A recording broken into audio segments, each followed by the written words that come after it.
through the Tampa Bay area, maybe points just south. This is your 4 a.m. commute time. It's now still raining. Lunchtime, you guessed it, still raining. It takes until the end of the day for this front to come through, and it is that front that could have the severe weather either along it or maybe, Mike, just ahead of it. Yeah. It's going to be a stormy day tomorrow in Florida. One that a lot of people need to pay attention to because a lot of people live in there. And a lot of people travel there for this time of year, leading into the holiday. It's a nice place to go, this time of year. All right, here at the Weather Channel, we are your Christmas travel headquarters, and this year more Americans than ever traveling for the holidays. AAA estimates 1 in every 3 Americans heading out of town to celebrate the Christmas holiday. Now, tomorrow expected to be the busiest travel day, and in some of our biggest cities, like in Atlanta, New York, Houston, and Boston, the congestion on the roads could, believe it or not, quadruple the amount of time it takes you to get to where you need to get to. But some things are bonus, including the price at the pump. In some places, below $2 a gallon.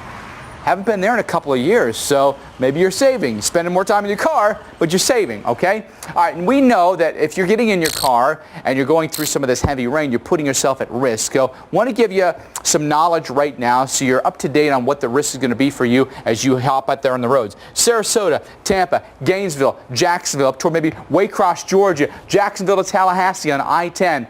We got flood watches in effect here because, as we've been alluding to, this low pressure system here really pumping in the moisture here out of the Gulf of Mexico. And so what we're doing is we're basically just creating a storm system here that's just going to produce copious amounts of rain. Flooding is possible for us actually all the way up to New York and beyond. So a large area here where the ground is really saturated right now, and it may not hold a lot of water, and it's going to run off, and maybe run off into the streets where you're trying to drive. If you're driving on 95, 85, 75, 10, 20, 40, all problems for you here. But look at the airports as well, including the busiest airport in the world, Atlanta. Tomorrow, we've got big issues. Last sins of Friday. And then from Florida all the way up into the Northeast, we're going to have some issues here. So whether you're on the roads, whether you're at the airports, Thursday and Friday are really, really tough days to travel, and they happen to be the busiest travel times. So you're basically saying good luck. Yes. Good luck, everyone. Patience. Patience. Exactly. You know, the chance for flooding increasing in the waterlogged southeast, and flooding is actually the #1 natural disaster in America. Alex Wilson shows us it doesn't take much water to do a lot of damage. Flooding. See a lot of mud and a lot of water went inside that vehicle. It's the #1 natural disaster in the U.S. Over the last decade, flood insurance claims have averaged more than $3.5 billion per year. And flooding is the leading cause of weather-related fatalities in this country, claiming 176 lives in 2015. In a flash flood, just 6 inches of rushing water is enough to sweep you off your feet. Not too many people have cars made for this around here. And the single worst decision you can make is to drive a vehicle into floodwaters of unknown depth. That's because a foot of water can exert up to 500 pounds of force on a stalled vehicle. 2 feet of water can double that force and add up to 1,500 pounds of buoyancy, enough to easily carry away most automobiles.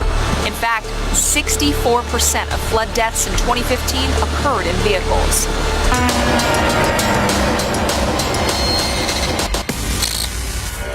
Water everywhere, and unfortunately that trend will continue into the Northeast as well. As Mike alluded, that moisture plume goes all the way up to the New England states, and a flood watch is already in place because of it, encompassing many of the big cities and many of the big roads. So if you're traveling up I-95, you're in a flood watch. Out 80 or 78, New York and New Jersey into Pennsylvania, you're in the mix. New York Thruway, the Mass Pike, you get the idea. It's going to be some tough travel for you as flood watches are already posted. Look at this connection to the tropics. This is a look at the amount of moisture in the air, moisture-laden air content coming towards the East Coast, wrung out because of our storm system that's coming into play. So as early as tomorrow, we start looking at the mid-Atlantic airports and just saying, well, this is not an ideal travel day. Right? The delays are going to start to pile up. And unfortunately, that has a ripple effect because you'd hope that, well, the next day, you'd be like, okay, we'll get all those planes back out. Everything will go back into the mix, except Friday is really the heart of the bad weather day. Friday. That said, it's Friday into Friday night that rain really picks up, and we are talking about an enhanced chance of flash flooding for the New England coastline, where it has already been a soggy late fall, early winter, and now we're adding more rain into the mix. On top of that, it is warm out. Warm air, it's oversimplifying it, but holds more moisture. It'll feel spring-like for you. Potential record highs in all these dots, because nothing says the first day of winter, Mike, like low 60s in Providence or Boston. Scranton 59. These are all basically breaking or just about at record territory. Weird, right? It's so weird, right? And there will literally be people out in like T-shirts. It'll be T-shirt weather. You could go, I mean, it's a nice jog, even with the rain, 62 and a drizzle. You could get outside in that. It does not feel like the first day of winter, No. that's for sure. There'll be a lot of people memeing about the first day of winter, I'm sure. All right, let's fast forward into the weekend. Mark was talking about how things should get better into the weekend for travel, and totally agree here. Where are we looking good? Dallas, happy travelers here. Chicago, happy travelers here. New York, we're very happy travelers here. Not so much here in Seattle. Boo-hoo. We got rain coming our way, and we've got possibility of some slowdowns. Saturday's forecast, spectacular here in the Midwest. Now, minor issues with snow, but if you're driving on the major interstates, if you're flying out of some of the bigger airports here, all look great. Green means go. So Saturday's a nice looking day for you. Same across the south. Much improved weather than maybe tomorrow in a place like Atlanta. So you're enjoying that forecast. A lot of flights connect through Atlanta, so you're good to go here. Even Denver, the snow's going to be back into the mountains, so Denver should be pretty good on Saturday. I-35 is no problem whatsoever. Most of our western airports are in good shape. And Seattle, okay, not major delays, but the possibility of some delays are there. That's why it's yellow and not red. But by and large, there's no major storm system for us over the Saturday. Now, Sunday could be different as we get more flow coming in off the Pacific here. Seattle is the one airport we'll worry about. Otherwise, looking good from coast to coast. Now, of course, as you head over the river and through the wood to grandmother's house, you could run into some snow. Our winter weather expert, Tom Nizzle, gives us his prediction on where we could see a white Christmas. You got to stick around. That's coming up just 10 minutes from now. Mark? And here's some proof that wind and holiday decorations don't always get along. People on social media are calling that the snowmen Royal Rumble. They are just, it looks like fisticuffs. And I'm not totally sure how they're not hit by the passing cars, too, like because Greco-Roman wrestling. It is. It is. Mike Bettis in the break says that the snowmen need pants for this. Yeah. Not suitable for all audiences, I feel like. I suppose so. With that in mind, maybe, bring in a decoration or two or tie them down a little bit better, because it is going to be gusty out there as we go through the next couple of days. Wednesday evening, so, a couple hours from now, we're talking about wind gusts coming down through the plains, 40, 50, 60 mile per hour. And we're not done, right? This is an upper level feature that's digging its way in through the southern plains. 50 mile per hour wind gusts are not out of the question anywhere that we've got these, these pink colors on the map. This is now Thursday morning, straight north to south wind. So bringing some much cooler air down through the heart of Texas and then curling its way through the Gulf and, helping to kick up the wave action as well as the rain threat and severe threat that then is featured through the rest of the week in South Florida. By Friday morning, we've got this strong wave action going over the waters, and with that, intense wind for days now going over that same fetch, we're going to increase the amount of wave action and maybe even some coastal flooding. Look at some of these winds. Tampa, get ready. 25, 30 mile per hour winds for lunchtime on Thursday. Miami gets blustery. Everybody's windy Friday morning. It continues all the way through the day Friday and should calm a bit for the weekend. So, Mike, blustery day in Florida. Now we take you to the west, and we've had our fair share here of severe weather. And how about this? A rare tornado striking here at Port Orchard. This is in Washington. You can see debris just flying through the air out here. This is west of Seattle. Extensive damage from this one, and the National Weather Service within the last hour giving this an EF2 rating, winds upwards of 130 miles an hour. This thing on the ground for 1.4 miles. But I feel like if you just took this picture and said to somebody, where is this? They'd say, Oklahoma, Arkansas, Mississippi, someplace like that, Missouri, not Washington. Yeah. That's probably the last guess on the list. Washington tornadoes are actually, in fact, pretty rare. In fact, we've only had 5 December tornadoes in Washington's history. And EF2 or stronger, pretty rare as well. There's been 15 or so, give or take, maybe this one? Yeah. So now 16? 16 out of EF2s or higher? 119 tornadoes. Yeah. Not that common. 12% or so. Yeah.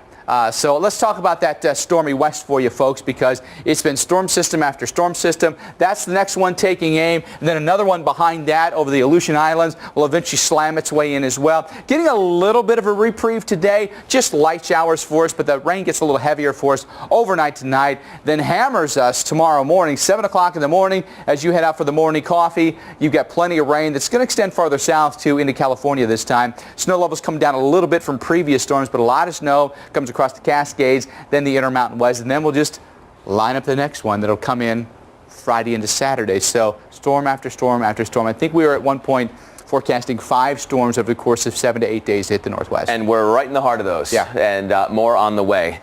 Stormy pattern for sure. Coming up on Weather Underground, much more on our top story, which is the late week mess for holiday travel in the east. We've got the latest timing and where that rain is going to cause a big problem for you. Plus, the chance of a white Christmas. Still debating that a bit. We're looking at who's got snow on the ground into next week. Less than a week away from Christmas, we thought we'd get some insight with Tom Nizzle, our winter weather expert, on whether or not we're going to see a white Christmas. Tom, what are some things you're looking at right now? Two things to get snow, cold air and moisture, right? And we're beginning to see a buckling in the atmosphere as we go into next week to bring enough cold air down to produce snow.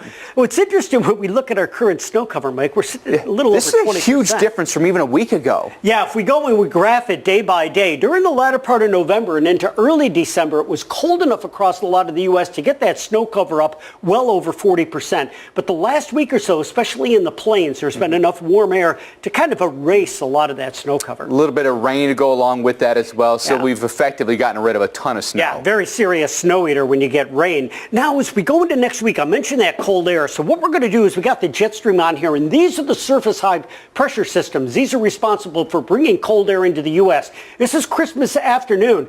Likely in this pattern here to get cold air across this part of the world, and then a reinforcing shot with an even bigger high pressure system that comes in toward the latter part of next week. So around Christmas Day, we start setting the stage with colder temperatures. Now we just need to throw a little bit of moisture in there, and that could produce snow. And the newest run of the European model is showing a storm track with enough moisture that cuts through that cold air. Watch this. This is going to be on Christmas Day. Look at that, right across the Midwest here. This has got us concerned, especially certainly for travel around places like Chicago. Or you've made some people's day with that. Yeah, those who want the snow for Christmas Day are going to love this. And then we get a second shot with that next system back across the plains here latter part of the week. So this is a pretty snowy forecast here. The GFS model, it right now is not predicting that first shot of snow that comes Christmas Day. But later in the week here, right after Christmas, there's that big storm into the plains. I'm concerned about that one because that could produce a lot of wind. So how do you resolve the issues between the two models, and what do you think is going to play out on the 25th? At this point, we use a lot of what we refer to as our ensemble model members to see where all of them are coming together with a consensus forecast. We're just going to have to wait and see. We're a little too far out. But right now, our best forecast is for the chances of snow cover on Christmas Day across the U.S. Incorporate this swath here. Northeast, probably a lock in New England, interior New England for snow, and certainly the Rockies. We'll just have to watch this and see how it turns out. 'Tis the season. For sure. And that season gets a little bit more active, if you will, maybe just after the Christmas holiday. There were some hints there with Mike and Tom talking about that next storm system coming out of the Rockies. And if it makes that curve towards the north, it's going towards a favored area for big winter storms. Looking at the number of blizzards historically now, this is Blizzard Alley, with the Dakotas seeing the highest number of these storms, and then, tapering off as you go further south or further east through Nebraska and Iowa. That said, we could indeed wind up with a blizzard, in theory, leading in towards New Year's. Now, we're looking at the long-range models, and they're never going to be exactly right, but they can give you those kind of flavors that another big batch of cold air is going to slide in, and maybe some low coming off the front range of the Rockies would be headed in that direction. That's 56% of the, the Blizzard Alley storms happen in that way. Another, large chunk are Alberta Clippers, fast-moving lows that slide across the northern tier, and those often have very little precipitation, but a lot of wind. And if there's already snow on the ground, that wind can kick up the snow and actually cause a blizzard too. Because active snow doesn't actually factor into the equation of a blizzard. It's all about the wind speed of 35 miles per hour, the visibility of a quarter mile or less, and all of that has to last for 3 hours straight or more without significant gaps in that. So it doesn't say anything about how much snow is falling, doesn't say anything about how cold it is out, and it doesn't matter where it occurs either. But I think we're going to get a lot more practice on this blizzard definition before the snow is, and the season of snow is done, Mike. Bank on it. It's definitely going to happen. Yeah. We get one every year. We get several a year, right? All right, let's talk about some of the snow deficits that we're running because, as Tom was alluding to, a little bit of snow could be coming for us across the Midwest, just in time potentially for Christmas. And we could use some. Fargo, Green Bay, Indianapolis, and Cleveland. As of our current forecast, some snow's moving in for you for the holiday, but it's been very little snow so far this season. All these locations are running deficits. Most of us only getting maybe 50 or 60% so far of what we'd normally expect to get up to this point. Where's the snow been? Most of it's been to the north, but there have been some southern locations where we've had snow. We've had snow all the way down to the Mexican border. We had a big snowstorm just a couple of weeks ago here across North Carolina and Virginia. That was Winter Storm Diego. We had big snow there, more than some of our northern cities. Big snow in places like Lubbock, more than some of our northern cities. Impressed by that. Lubbock 10 inches, Fargo, Minneapolis, still single digits. Hard to believe that those numbers could be. We'll make up for this. Yeah. We will. But a lot of time. Early season, the South is well outpacing the North. And you got to think that that's not going to be the trend. No, it that Lubbock and Asheville are going to win out against Minneapolis Probably for a year. Not going to happen. Probably not. All right, so there's still a lot more to come here on Weather Underground, including the rainy side of the storm systems. Rain headed back to the east. We're going to break down the latest timing and show you where it could have major impacts on the busy holiday travel weekend. Plus, a tornado caught on video. But you can actually count on one hand the amount of times that it's happened before yesterday. Find out how rare this very instance is when we come back. Now, we're also tracking some active conditions around the Gulf Coast, whether it be Florida and some heavy rain heading towards Tampa, or some big storms exiting Louisiana and heading towards coastal Mississippi and coastal Alabama. Mobile Bay, get ready. These thunderstorms are knocking on your doorstep. They're going to not only bring heavy rain, but also push that water up through the bay as well. Well, as the year begins to wind down, astronauts aboard the International Space Station sharing a look back at 2018, including stunning images of Earth. A few spacewalks, even a few storms. It's quite the view. You got to give them that. Yeah. All the years of training and, risk to life and liberty going up there. But man, it is beautiful. One of a kind view. There's no question about that. It is 30 past the hour, everyone. Thanks for being here on Weather Underground. Getting you ready for your holiday travel plans. For a lot of you, that begins as early as tonight. Schools are ending now. We got either delayed starts or delayed ends or early close is what I'm trying to say. And then some are just closed in general to get people out and on the road early. Listen, if you're one of the lucky ones that gets off now, awesome. We're working right through, so you could always just stay and watch us. If you're in the southeast, though, problems. Yep. Houston, you've been dealing with a thick fog over the last few days. This is the view of the city yesterday morning. Fog reported again this morning. Beautiful shot there, right? Absolutely love it. That's what we love to see, that kind of stuff, right? However, what we don't like to see are the problems that fog can cause, including this outside of San Antonio. A fog blamed for a major pileup this morning, up to 40 vehicles involved in a 2-mile stretch of Interstate 37. The pileup sent 2 people to the hospital, shut down the interstate for hours. That's a scary situation right there. And sometimes when you're in one of those, you just don't know when it's going to end. You see a crash like that, and for me, I'm like, 2 people to the hospital? I was expecting you to say 200. Yeah. Right? Flames. Scary. 40 cars. No visibility because of fog, and just car after car, you hear crunch after crunch after crunch. Scary. Only 2 people sent to the hospital. Car technology is getting pretty remarkable in that They're regard. getting safer and safer. I mean, imagine that happening, 40, 50 years ago. Could have been a different scenario. Big different outcome, I think, at that point. That said, we have some more travel risks for you. Hopefully you can avoid any fiery crashes. Moisture plume coming in off the Gulf from basically New Orleans east. You've got the chance for heavy, heavy rain. Let's zoom in for you. Here's the active radar right now. These are thunderstorms, right? Those are all active lightning strikes within the past 15 minutes at each, consecutive point. The live lightning data updating. So storms coming through Pascagoula. Mobile's been quiet. You're about to get a little bit of light rain, and then the big show comes through, and a lot of wind coming in off the Gulf of Mexico as well. Timing this out for you, here's where we are now, but notice as those storms barrel on, they slow down. And so once they arrive in your town here, whether it's the southern Alabama or the Florida Panhandle, they're with you all the way through tomorrow morning. If you've got some early commuting, it could still be raining for you, and with some lingering showers around our area of low pressure, we can't guarantee that the rest of your day is done with regards to that rain either. But it does become more likely further east. You look towards Florida tomorrow, and that whole mess, the front, the upper level feature, all the moisture moving east as well. So the severe threat really increasing for tomorrow. I-4 and points south, and there is a 30% chance of tornadoes in any given point here across central and south Florida in a 50-mile radius, a 30% chance of tornadoes. I think that flash flooding is going to be a big risk too, because it's already raining across the Tampa Bay area. And then here comes your morning commute time, heavy rain right over Tampa. Your lunchtime, heavy rain somewhere around Tampa Bay. It takes until the evening commute time to really move those showers and storms on, and somewhere along that line, or maybe just out ahead of it, will be the chance for those bigger storms. And this is on the heels of a really soggy setup. This is rain still to come through Saturday, 3 to 5 inches along the I-4 corridor, on top of what's already been an extraordinarily soggy time frame, Mike. The holiday travel is just not going to be all that pleasant in the eastern half of the country the next couple of days. We know that for sure. As you take a look up into the Northeast and Mid-Atlantic, these are areas where you'll be next in line to be hit. Flood watches already in effect here for places where you've got a lot of water that's saturated the ground, and so not much of this is going to sink in. So a lot of it will run off. That increases your risk for creeks and streams coming bank full. That increases your risk for some urban flooding. There is the mild air that's going to be in effect here.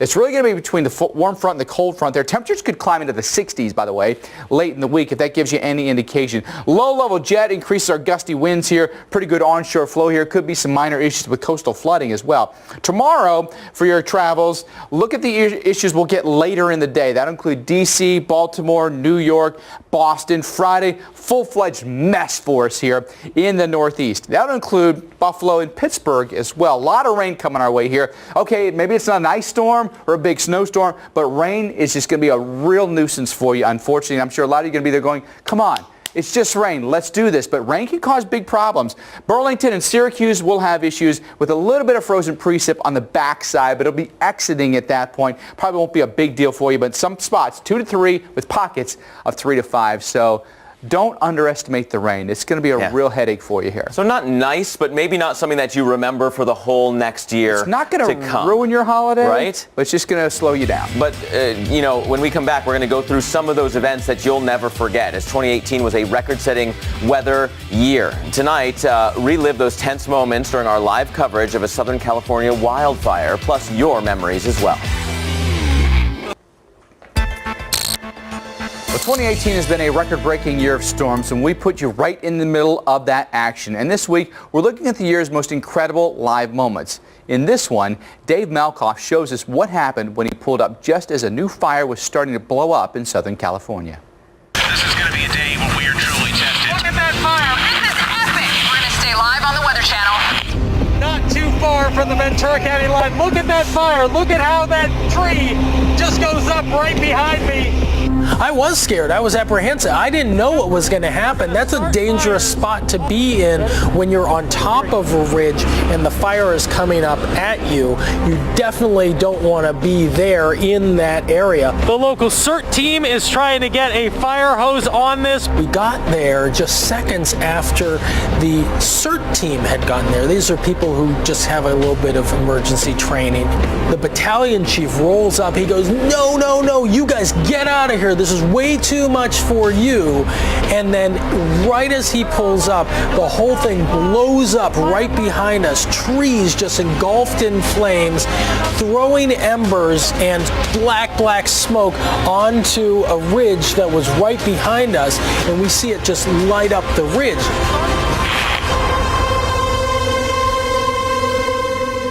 And of course, 2018 brought us a lot of weather events that none of us will soon forget. In fact, we rang in the new year last January with Winter Storm Grayson.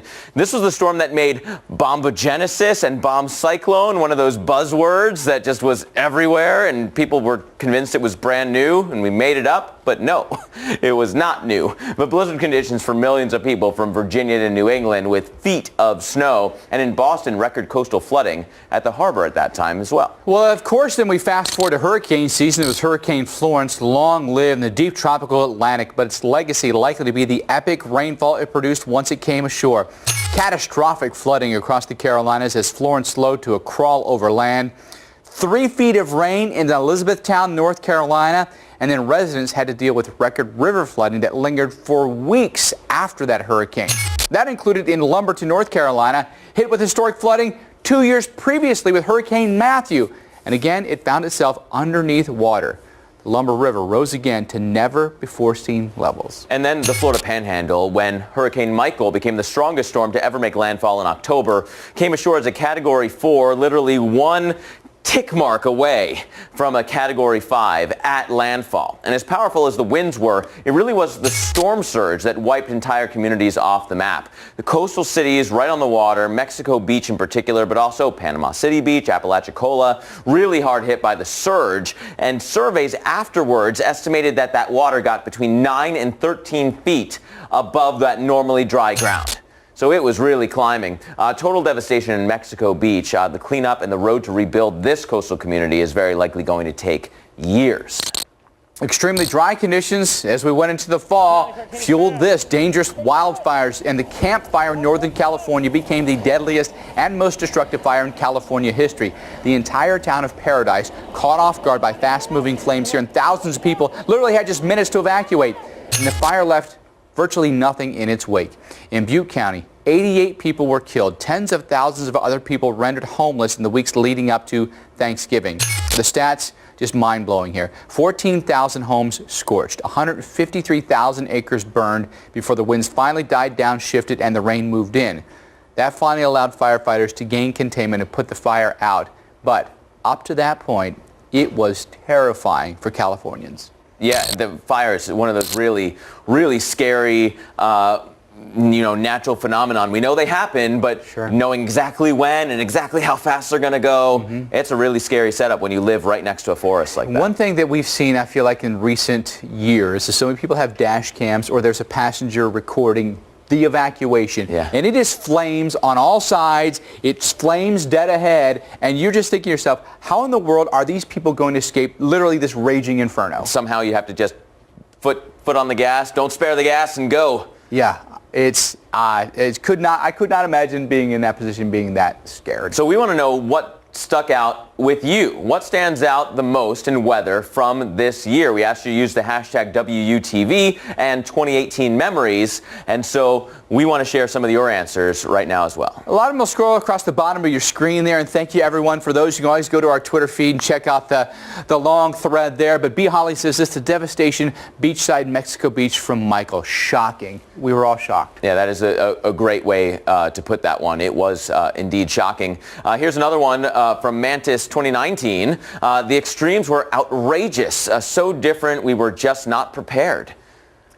In many instances, that seemed to be a theme for some of the natural disasters this year. This one from Ronald. The rain in mid-Atlantic this past summer, too much. Record-setting rain. Some places, their #1 wettest year on record. Felt like it never stopped raining. Of course, some of the tropics were part of that. This one's long from Harvey saying, although there were many memorable single storms-related events, stands out to me as the excessive rainfall and precip totals. Widespread effects continue to be felt by so many. And then that tweet goes on. Yeah, the rain, I think, for so many people, just so never-ending this year. And those totals are going to continue to climb. We're not done. Yeah, we've got some rain for your holiday travel, so I want you to stick around because we've got wind, we've got rain, havoc at the airports and on the roadways as you head out for the holidays. We're going to show you where delays are likely when we come back. Plus, a rarity in the West, but how rare? We discuss why this damage in Washington State was caused by something that's only happened a handful of times in history.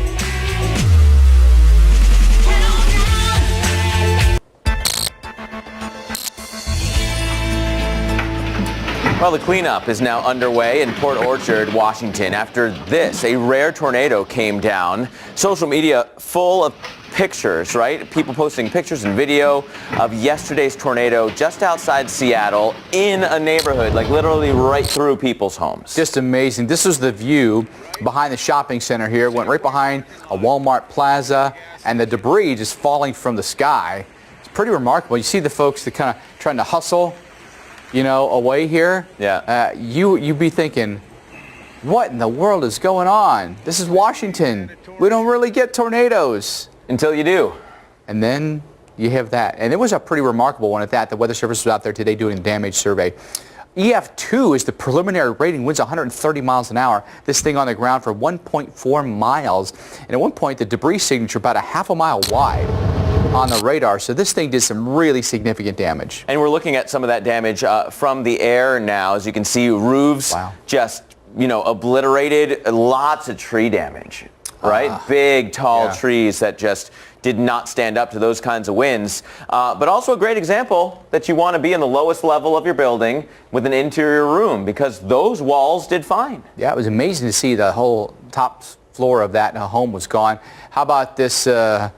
I'm not sure exactly what that is, some sort of strip mall building or something like that, but obviously the walls have all collapsed here. Most of the walls have collapsed. That looked like a storage building, which they're not built the same way. They're not, but you know, you look at the trees too.